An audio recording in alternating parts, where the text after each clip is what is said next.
she got the doggy bag for him. It wasn't for her. The doggy bag was for him. It wasn't for her. And you know what the worst part about the whole conversation is? Not only did he not have to put in any work to really do so, he encouraged her to go out with you probably. Because she's used to being in toxic relationships. She don't care for you. She's not going to remember you. She's not tripping about you.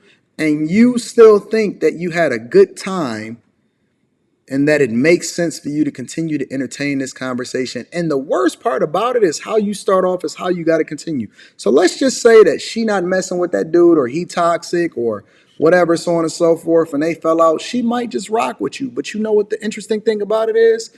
You now have saved her and you set the expectation going forward. So when you get into a relationship with this toxic chick that then change her name from food because she ain't got no other options and she continue to ride with you, now she going to be complaining and saying what you did in the beginning, even though she had no other expectations for anybody before her. You set the preference, you set the precedence, and you set the expectations going forward. And this is what she's going to be used to because you tricked off on her and you set false expectations based off of something that she didn't even know exists or she wasn't even used to in the first place. And that's a fact. We've seen it happen time and time again, even way back in high school. It will be a chick that get bust down, no kind of problems whatsoever. Man, I wish I could make some phone calls. But all of my homies is married now. All of my homies is married now. I wish I could make some phone calls, but all of my homies is married now.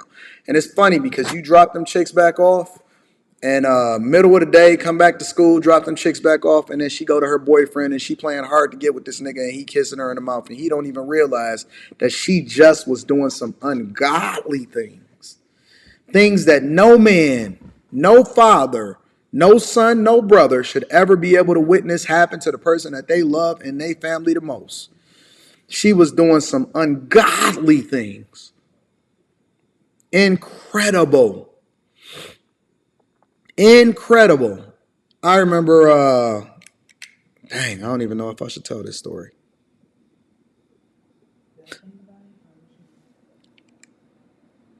You said if I got to think about it, I probably shouldn't. Well, I ain't going to name them names. I remember when we, in Cass Tech, we didn't have any real restrictions. It was kind of like they allowed for us to be able to.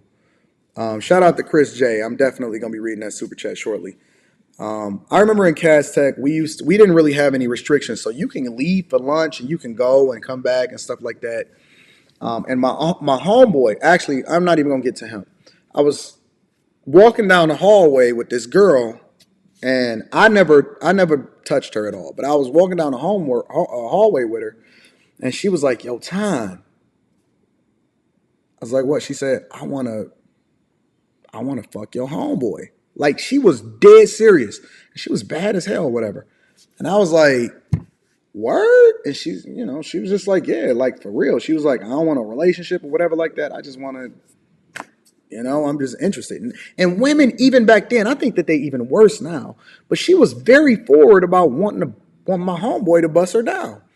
And I wasn't driving. I didn't have a car because I got kicked out of driver's training at 16. But all of my homeboys had cars. So even when I did drive, I was driving illegally because I had to drop my little brother off at school and then I would drive all the way back to Cass Tech or whatever. Neither here nor there. But I wasn't driving. He drove. He picked me up from the crib. And I would ride to school with my homie or whatever. And we would split gas and all that other type of stuff or whatever little money that we had. And she said, I want to fuck your homeboy or whatever, right? And I was like, oh, okay. And so I kicked it with my homeboy. And we didn't take her that day. It was the next day. We kind of just planned it out. And so I was like, yo, such and such want to bust. He was like, for real? Just like that? And I said, yeah. He's like, all right, cool. He was like, yeah, we're going to ride out. We can ride out tomorrow. We can plan it out. We can take these tests and make sure that we ain't got nothing to plan out. I was like, cool.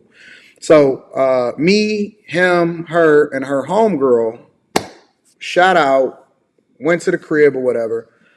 And, it was a party. We was chilling. We was having good times or whatever. And so I leave from downstairs and go down to the main bedroom with her and him, you know what I'm saying? Because for whatever reason. So I go down there. I'm like, hey, bro, I'm about to come in. He's like, oh, yeah, it's cool. She never stopped. She never stopped. With me coming in, walking in, he like, yeah, oh yeah, come through, it's cool. Because, you don't know how a chick is going to react. And we wasn't smart enough to even know or protect yourself from the whole Me Too movement. Thank God we never got caught up in no nonsense.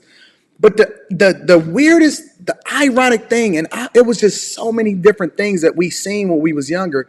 She never stopped. Like, she ain't trip, she ain't cover up, she ain't do none of that. And then it's funny because so we all getting ready to leave. We about to go back to school and all of that other type of stuff, right? Because it was the middle of the day and we like, yo, we got to get back to school. We got to be back there by this time and all of that, right? So we all doing that.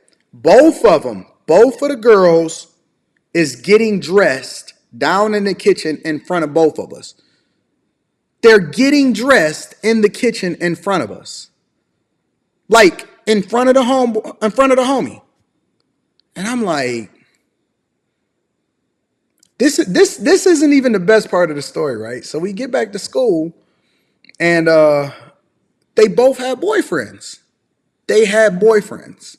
And so they get back to school and they playing lovey-dovey and they hugging on these guys and these guys is loving on them. And I don't even think that they had gave their boyfriends any. Like they was like the guys that, oh my God, you're so gorgeous. We love you and all of this other type of stuff. And we was just laughing. And the worst part about it is that none of us, well, me and my homeboy talked about it a little bit, but none of us, as far as we was all cool, everybody was cool, even to this day, everything is cool. Nobody ever mentioned it again. Nobody ever mentioned one thing about the whole situation again. It was just, it's dead to us. Never exists. You don't do any chatty patty stuff. You don't go back and say this. You don't name names and none of that other type of stuff. But what it taught me, all of those different lessons that happened when we was younger, what it taught me was the nature of what it was that we were going to experience when we got older. And today, I believe it's much worse. I believe it's 10 times worse than it's ever been.